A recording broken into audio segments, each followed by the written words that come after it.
Welcome back to Theme Journals. I'm April, and this morning I've got a mess on my desk, as you can see.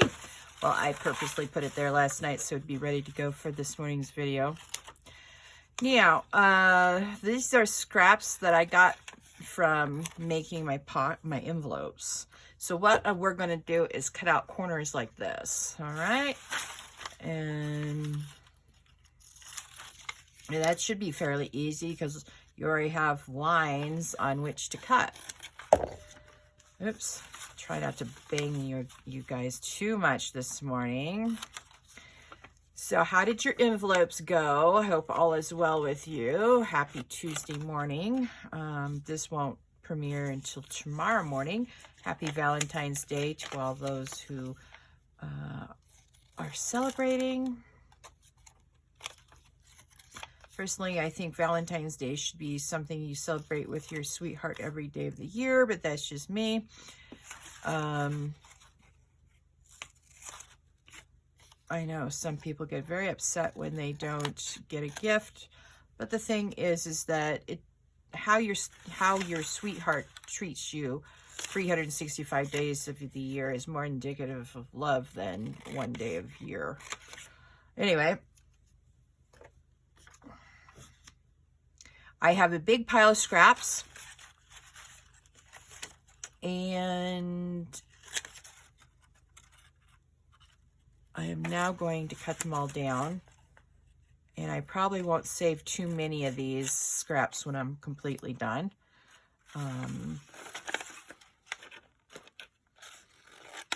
I'll save some, of course.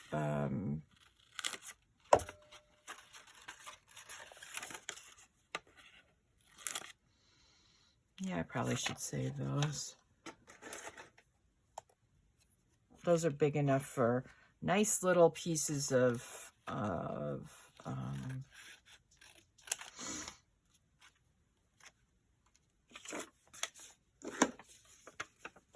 snippets or whatever. Clusters. I make a lot of clusters with my scraps. Now, I'll take a picture of my scrap box. It's a wicker basket. It's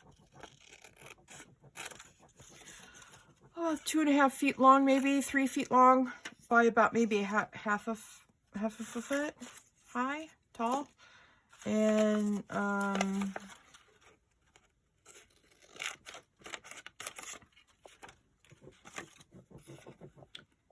it's just piled high now. And so for this next project, now we're gonna, for this next project, I'm going to use these corners. This is I'm gonna try to keep this to a half an hour.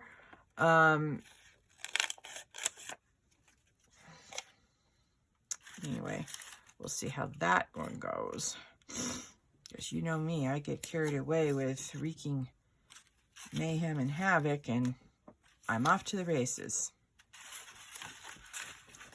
But yeah, I can't live with the scrap pile, so we're going to use some scraps for the next project.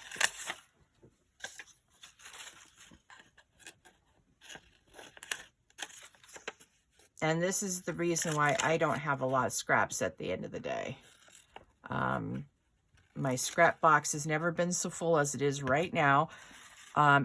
It took me a year before I started working on clusters, because it just took me a year to get that many scraps. I usually go back into the scrap box and grab scraps to do this, that, and the other for each journal. And so I don't have a lot of those, you know, what people term normal scraps, simply because you see me doing this right now and I'm using my scraps for the Mother's Day journal. So thus I don't have a lot of scraps. Ugh.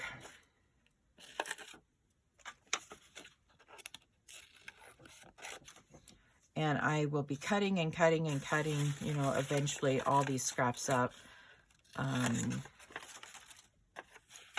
But I just couldn't, I needed to show you what I was going to do with them and how I use my scraps within the same journal.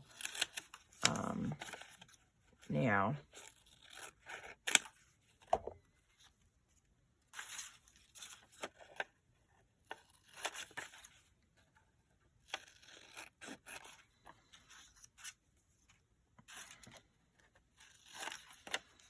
So it's easy to follow the lines along. No worries about that. That's quite easy.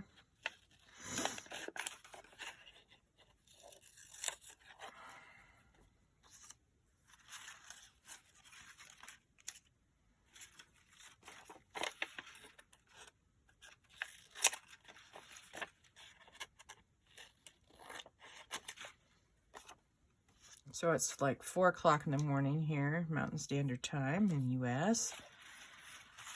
And I thought, well, let me pop on and make a quick video for Wednesday so that I don't have to worry about that when I get home. I can continue working on my envelopes and do a,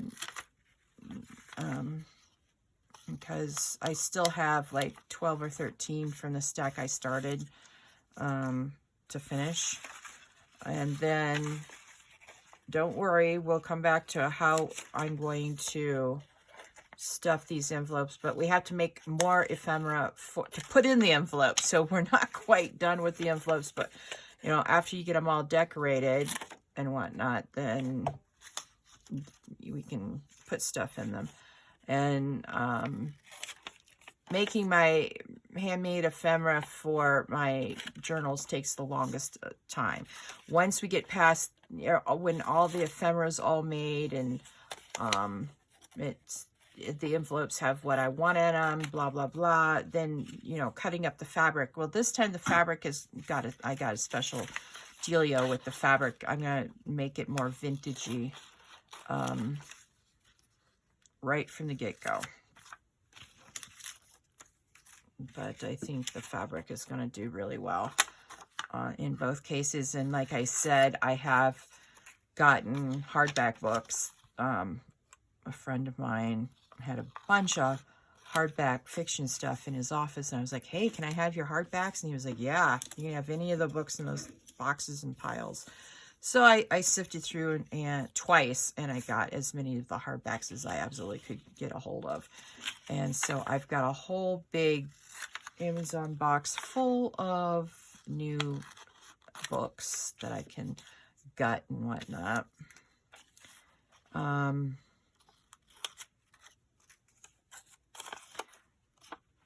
Right now, I don't want to make things more complicated than they already are for me. Normally, I would love to make, you know, extra things for Mother's Day, but I'm constrained with time because I'm so far behind in the things I need to get ready for launch. So normally, I would only have this much scrap. And like I said, I'll take a picture of the scrap box after and post it to premiere tomorrow as well, so you can see it. There's no sneak peeks. Okay, so you look at your thing. Now what you're also going to need are skewers, because we're going to make charms for the backs of our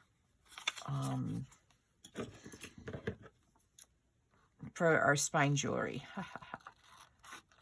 I'd already planned to. Now what you want to do is now make more scraps. And this is what you want to do. All right.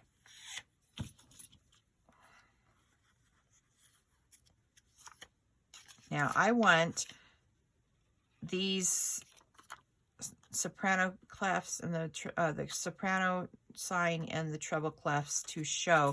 So then that means I need to flip it over like that. I don't know if you saw that, because I don't know if I'm off screen or not. So I want these symbols to show when we get done. So I'm going to flip it over. All right.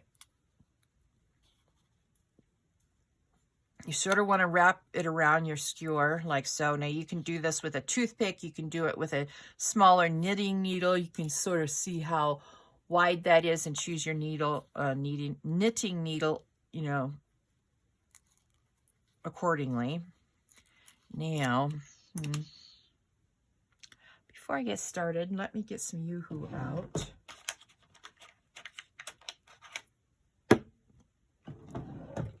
Some people use a wet white glue for this. I just use not the worst stick glue that I have, but not the best either for sealing it. So after I get the initial fold started, I just start rolling.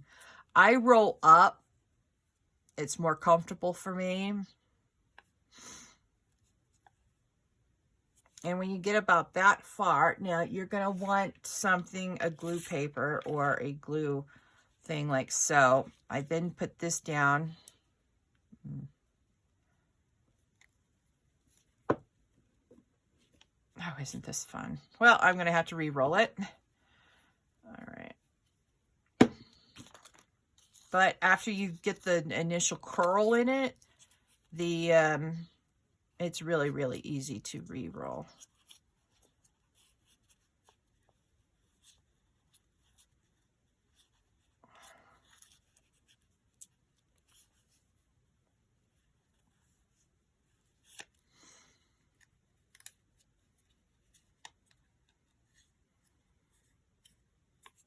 All right. Nope, not tight enough.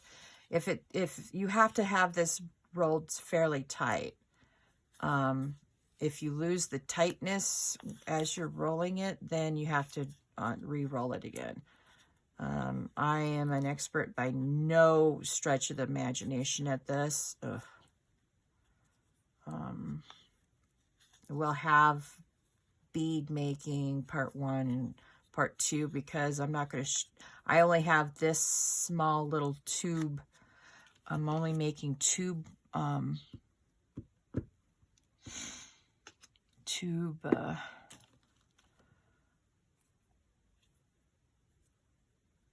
ones right now because that's all I've got is small little things like that. So you can see it's a tube. All right. So cut off another one. Keep all of the little symbols like that. I think they're really cool. It tells the person to either go harder or softer.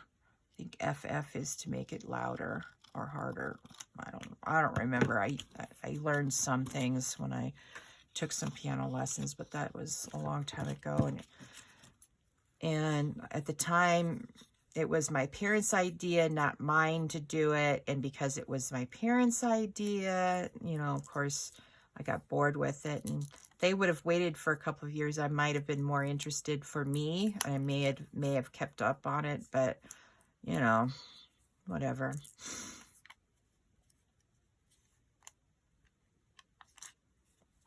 Oh, boy. Now, I've used these skewers before, and my skewers are sort of warped. Yeah.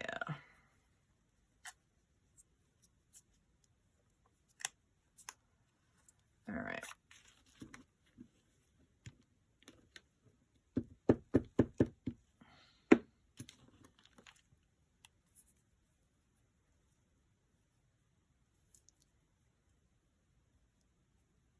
And the reason why they're warped is because I also do the next step with my skewer, and I just dry my beads on my skewers.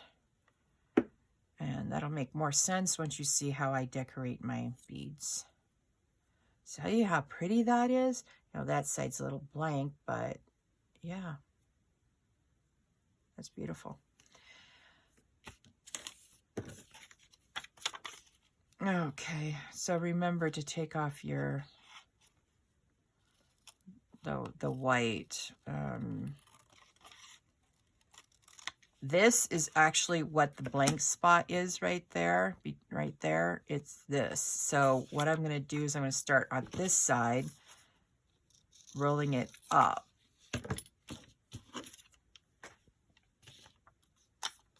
So that I hide the blank spot in the roll. Let's see if this skewer works better than that one. That skewer is really crooked. All right. This takes, you know, practice. And I made a bunch of Christmas beads for my Christmas, handmade Christmas beads, fabric and paper and wrapping paper. Yeah, I did a lot of that at Christmas. And last night I hurt my hand. So, yeah.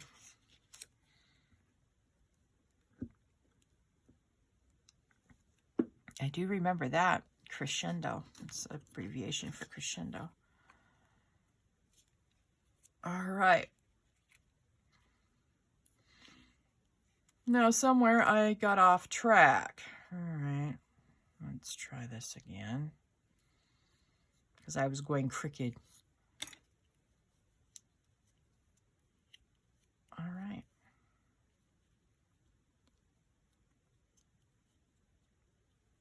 Very pretty.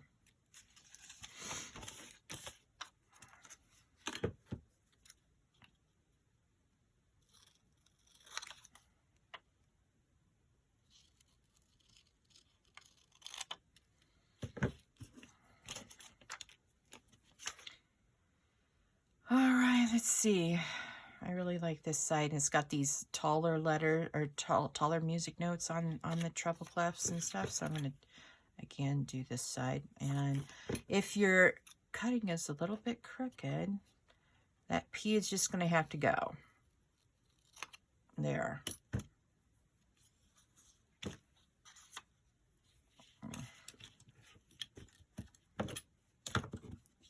Hunt for the skewer that I haven't warped. All right, let's try this one.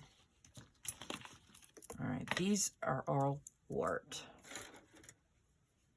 All right, let me try this one and see if it's any better.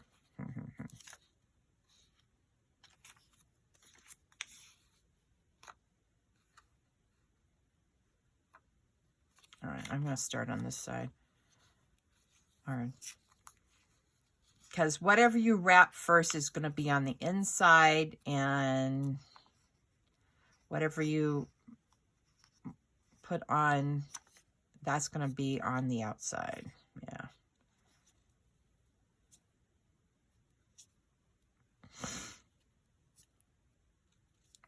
All right.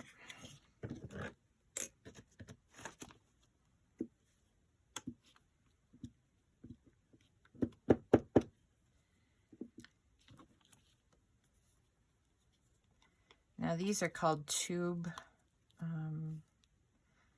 paper beads. Now you can look on the internet. You can find all sorts of different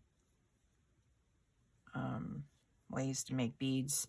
This is just how I make beads. I don't have any fancy machines. I don't have any fancy roller. I just have, you know, you just do it with whatever you got. Some people will do it with toothpicks, make their rolly things, you know, with a toothpick. And other people will use a skewer. Other people have a hand roller. I've priced them. They're, you know, $12 or $13. And I'm just too cheap to buy it. Why buy it when I can just use a skewer? Yeah, I'm a cheapskate. I admit that. Well, that's pretty. Let's do it this side this time, because I've been doing the other, you know, with the treble, you know, the clef notes. Soprano. That's what this is, a soprano symbol, and that's a clef, a bass clef. I'm remembering. All right. Then I'll pause and we'll do a few decorations, just so you can get sort of the idea of how I like to do it. All right.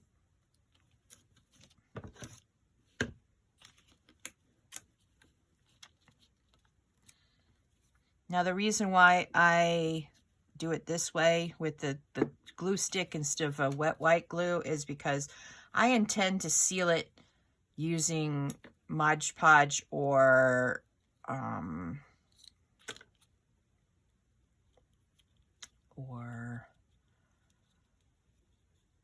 acrylic glue, or some sort of a glue that will allow this seal to remain sealed, so I don't really worry myself too much about sealing it. All right, if that makes sense. I don't know, nothing makes sense to me at 4 o'clock in the morning, hardly.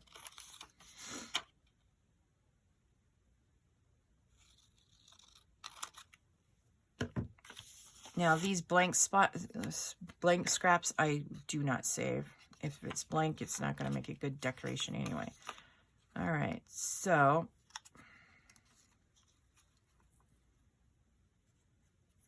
crease it here and then roll. Now, other people like to roll down, and I don't. It's just my thing. So I will not be demonstrating all those other ways. You can, the best example of how to do beads is by a gal on YouTube called Jelly Belly, JELLIEBELLIE. Yeah, she's got some really good videos on how to make really good beads.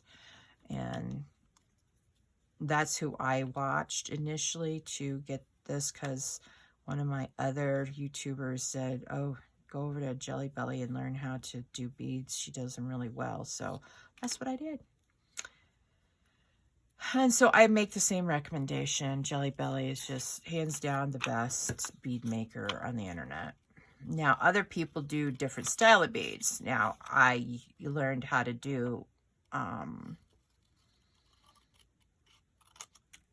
you can actually, you know those Pandora charms? You can actually make your paper charms look like those Pandora charms. And to do that, you have to use, hang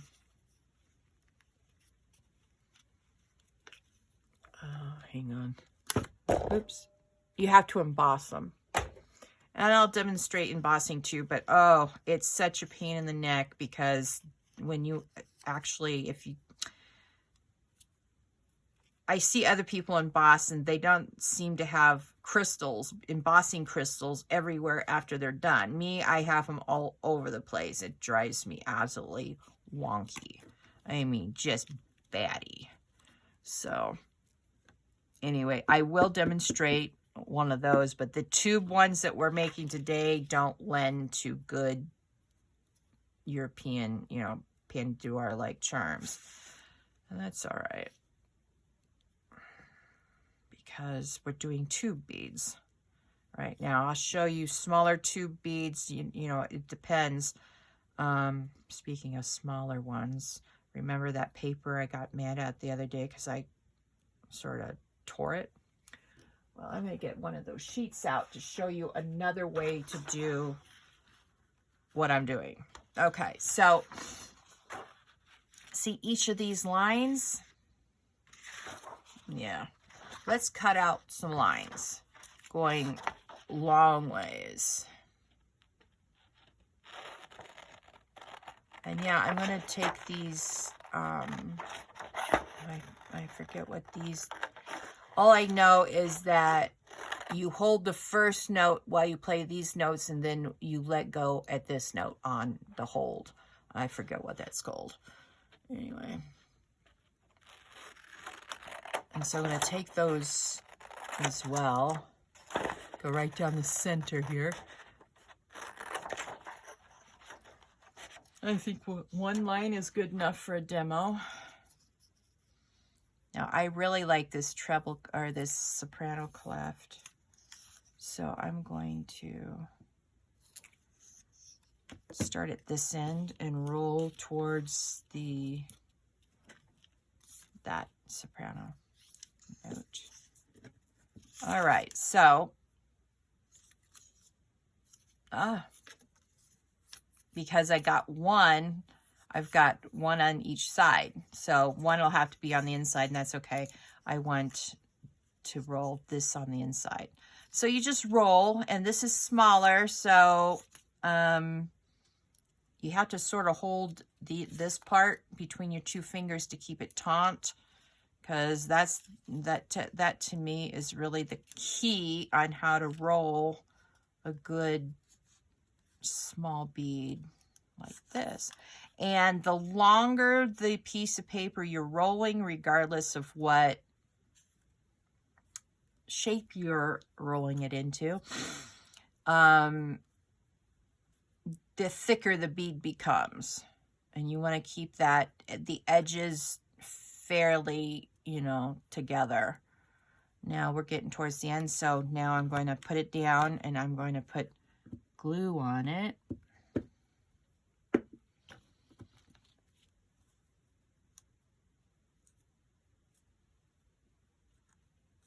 So you can see it's way thicker than the other tube ones, but this is also a tube one.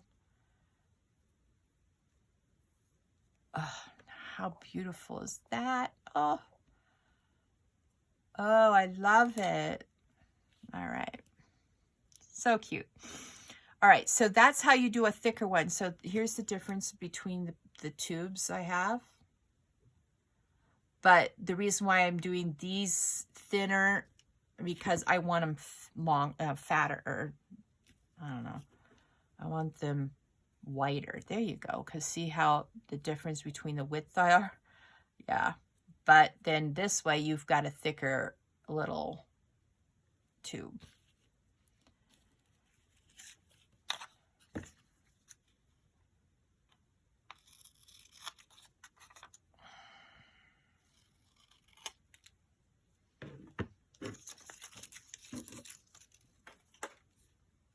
All right, and this is sort of crooked. Let's straighten this one up a little bit, because crooked paper is really hard to roll, just putting it out there.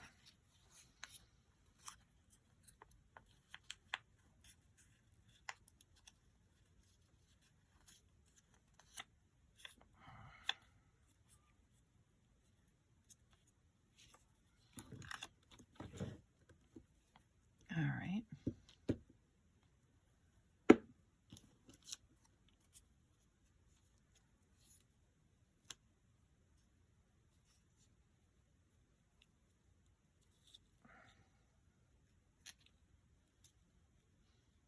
Now, sometimes I get it a little crooked at the top. It's not so bad on this one. But if it gets really crooked, I tend to say, I don't like that. And I cut it like that. No longer crooked. Problem solved. All right, just in case you want to see one more, I should have cut two of these. The really fat, the fatter ones. Then I will show you one more. Because I really think the ones I did were super cute. That one, I really like that one. Now, when you have one end fatter than the other end, like I do, you want to start rolling the fat end first. So with that being said, we'll start at the fat end. I'm glad we decided to do one more, so you know that regardless of what you do, you've got to start at the fatter end, because as you roll, this will get narrower and narrower, and you'll have a little edge that goes inwards, steadily inwards as you go up. So I'm glad we decided to do this one more, so you can see the difference between the one I cut evenly and the one I did not cut evenly.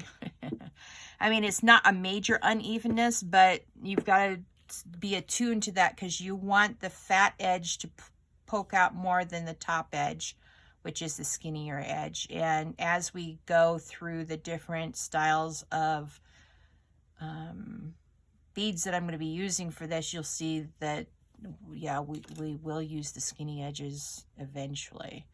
So see that it's a little poofy on this side and a little poofy on that side. Yeah, that's because of the first roll we did was actually fatter than the oh, excuse me, the second roll we did. Still very cute. Okay, so because I want to make this a fairly short video because I got carried away the other day with today's video. You'll see what I mean when it premieres at 6 o'clock this morning.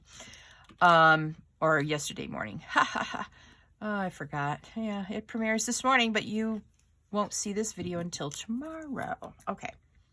So, let's see here. I was trying to be efficient last night, and the only ink I have out is my black ink. That's okay.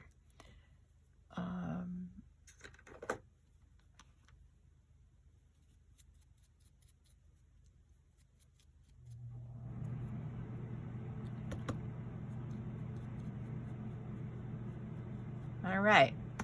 So you can make these any colors you want. You can use ink on the ends. So that's the first one with black ink.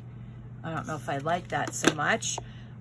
Stay within the, let me show you some of the envelopes I've ended up doing last night. I did green ones, I've done amber ones, I've done some purple ones, some other colored green ones, I've done some brown ones that look vintage, black, and of course blue. So stay within your color palette no matter what color you're going to do. Oh, look at that. I have pink. So we can do a pink one.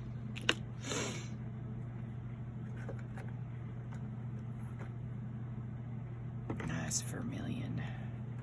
Give me a second to pink. Here we go. Here's picked raspberry. All right.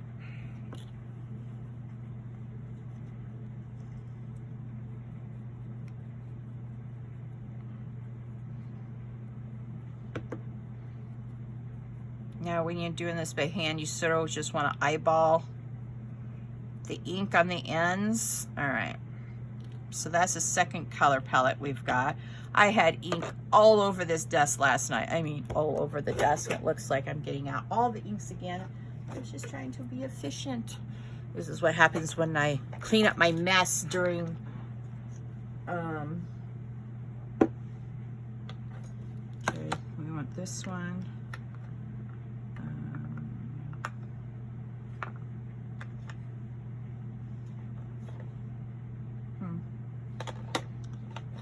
This one. All right.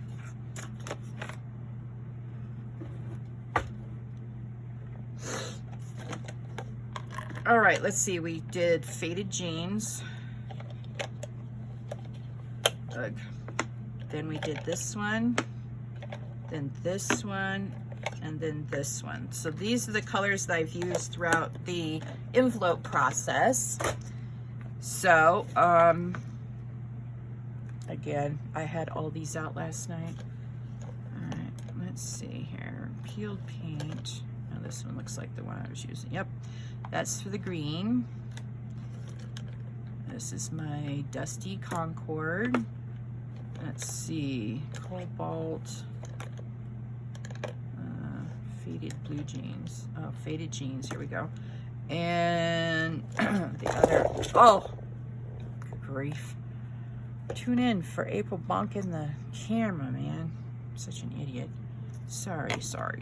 Okay, so we're gonna put these aside, and we're gonna do my one of my favorite colors, faded amber.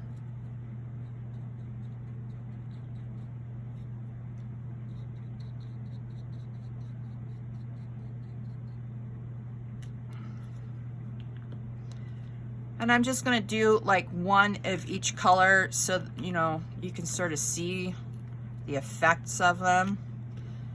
Yeah, that's the proper one.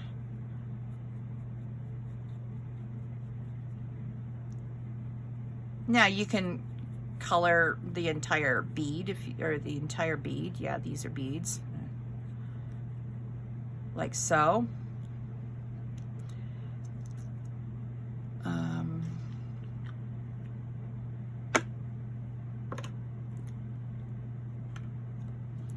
Do the purple.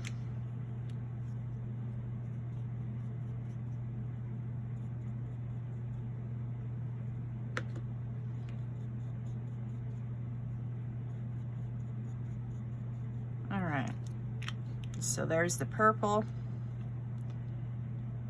All right, let's do the blue next.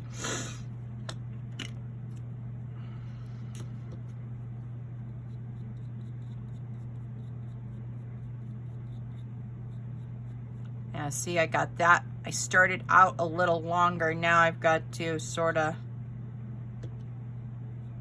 match that longness all the way around. And then I have to try to make this side just as long as the other side, if that makes sense, in ink. Yeah. So it's sort of even. All right. So we did the green already. We did the pink. Did the blue. Or did we do the blue? Yeah, we did blue just now. And this is the, oh, that's fossilized amber. I am looking for sage green. That's what I'm looking for. All right.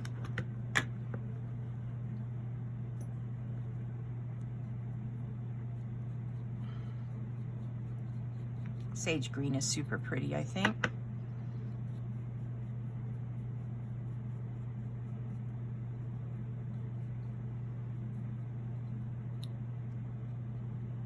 Okay, so we got the sage green, and then we're gonna do vintage photo.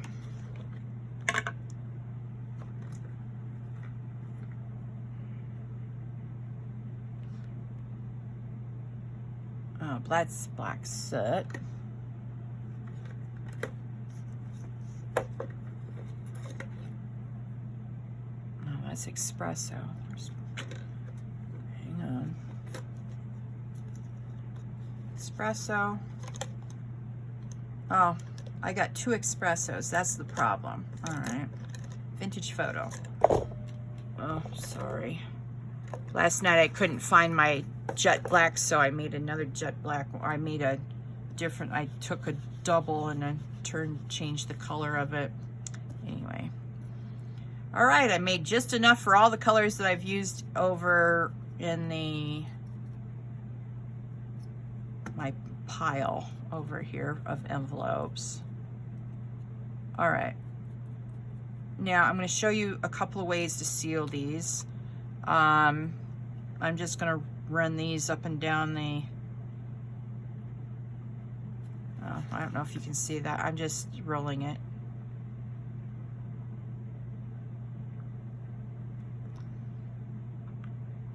Now, if I would do this properly, I probably wouldn't get my finger all messy with ink.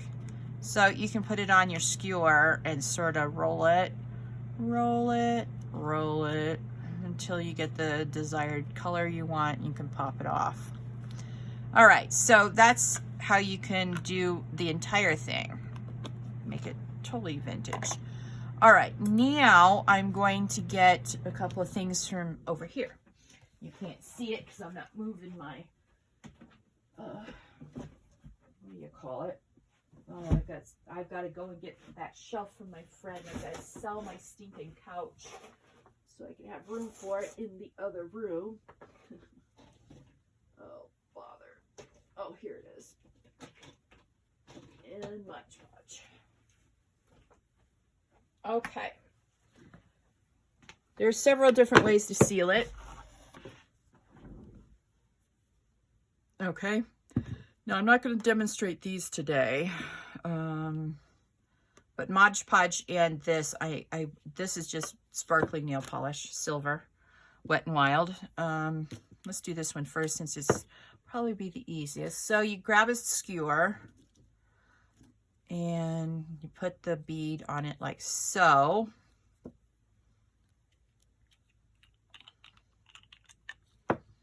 I did try to find gold nail polish with gold sparkles. Yeah, it must be the unicorn of nail polish, because I'll tell you what, I could not find it to save my life. So anyway, this really super stinks, so do this in a well-ventilated area.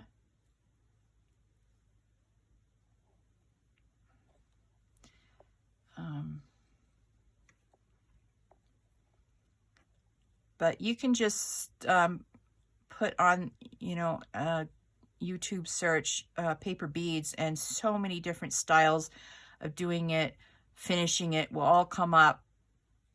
And everybody has their own little bits and bobs of their preferences. And that's okay. That's what makes our community very unique. And you can do, everybody could do a, oh, phooey. All right.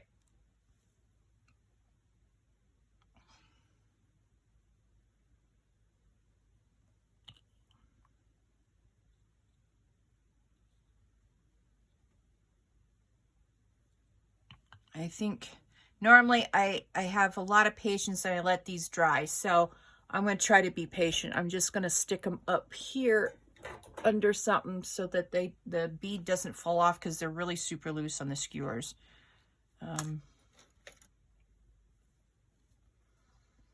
No, I want to do the color ones with this. Yeah, that's right. All right. Usually I haven't done these in a minute, so I'm trying to remember how I did them last time. I go down from the tip down towards my hand. It's easier to make sure you get all of the area.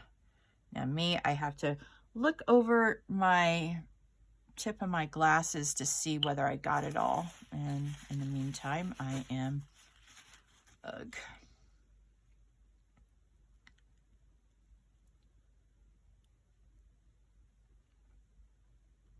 making an absolute mess. So you get a nice, shiny, sparkly, pretty purple finished tube. And I'm just going to set it up here while I bonk you all again. All right.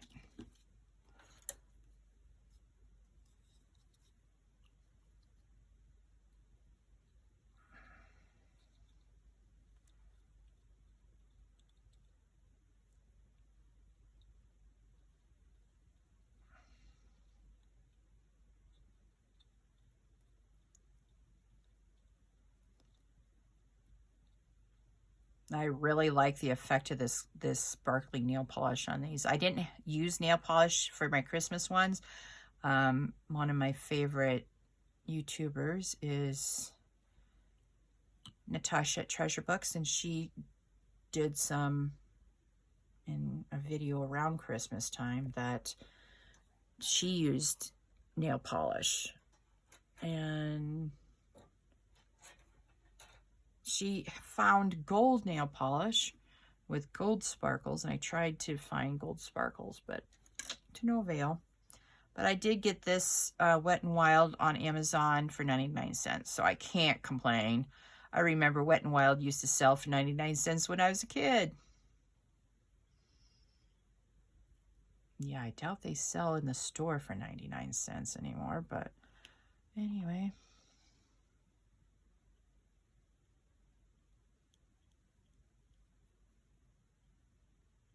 Now, I've never used inks on the ends.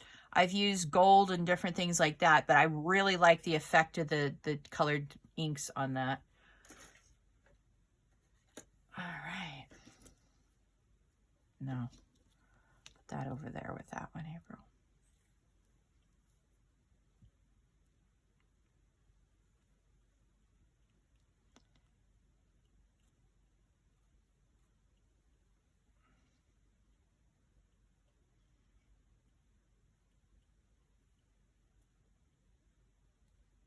All right.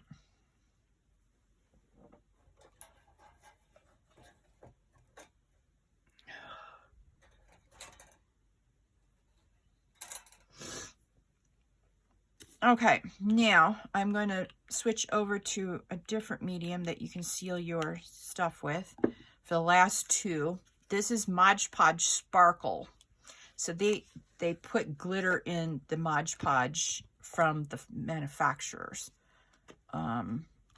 which really makes it convenient. Now you just grab a All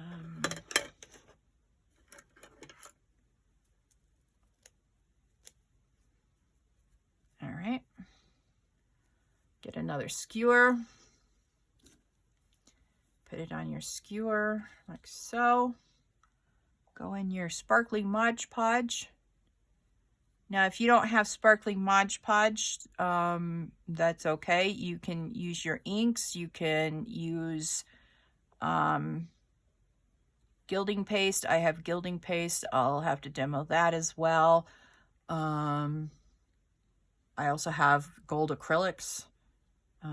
Like I said, we won't use the gilding paste for this particular demo, this particular video, but I will demo that in a future video when we do an even longer tube. It's a double tube one that I really love to make. Ooh. Oh, come on. Don't stick to each other, man. All right. Normally I make these, you know, really a lot tighter than I did this time around. And because I didn't make them tight, they don't want to stick in one spot. They want to slide down to the end. Now, if you can get them to stick in one spot on your skewer, then you can balance them upright in a container so they can dry upright and they're out of the way. Well, where I have the other ones are out of the way too, but just so much convenient when you can just stick them in a container. I have a container, as you saw from my mishap the other day, full of skewers. So anyway, all right.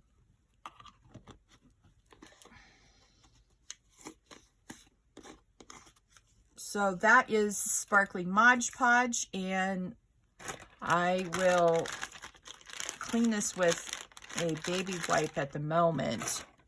Well, you know what? I have a little bit of water in my water bottle. Let's get